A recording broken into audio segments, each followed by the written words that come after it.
In the rolling hills of Zululand, in the year 1906, a rebellion was brewing. It was a fight against colonial oppression, against unjust taxes, and for freedom. But this isn't just a story about war. It's a story of betrayal, courage, and forgotten heroes who dared to defy the British Empire. At the heart of this rebellion stood a warrior chief, Bambatha kaMancinza. But he did not stand alone. This is the untold story of the men and women who fought beside him, and the ultimate price they paid. For generations, the Zulu people lived by their own laws, their own traditions, but the British, after seizing control of the natal colony, had other plans. In 1905, they introduced a new poll tax, £1 per household. It may not sound like much, but for many Zulu families, it was a death sentence. Failure to pay meant beatings, land seizures, and imprisonment. The people had had enough, and one man, Bambatha, was ready to fight. Bambatha kaMancinza, chief of the Amazondi clan, saw the injustice firsthand.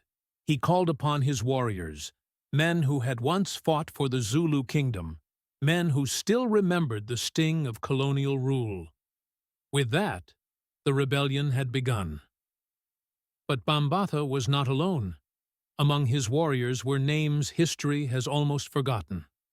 Men like Mveli Kangchengelele, the strategist who studied British tactics, and Mashali Kamajozi, the fearless warrior who charged into battle first. Women, too, played their part, acting as spies and messengers, moving unseen through the villages to spread word of the uprising. These were not just rebels. They were freedom fighters, standing against one of the most powerful empires in history. The first skirmishes caught the British off guard. Zulu warriors, swift and fierce, ambushed patrols, striking in the dead of night. The colonial forces underestimated them, but that would not last for long. Then came the turning point. The British, realizing they were losing ground, brought in new weapons, machine guns, cannons, hundreds of reinforcements. The fight became one-sided. On June 10, 1906, the rebellion met its bloody end at Mom Gorge. The British set a trap, surrounding the Zulu fighters in the valley. They opened fire, and within hours, over 3,000 Zulu warriors lay dead. Bambatha himself was reportedly killed. Some say his head was displayed as a warning. Others believe he escaped, living in exile, waiting for another chance to fight. Though the rebellion was crushed, the spirit of Bambatha and his warriors lived on. Their fight was not in vain.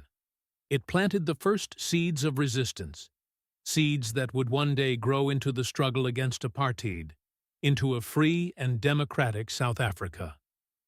Today, their names may not be in every history book, but the echoes of their bravery still ring through the valleys of Zululand. And now, you know their story. Thank you for watching. If you enjoyed this video, don't forget to like, share, and subscribe for more untold stories of history.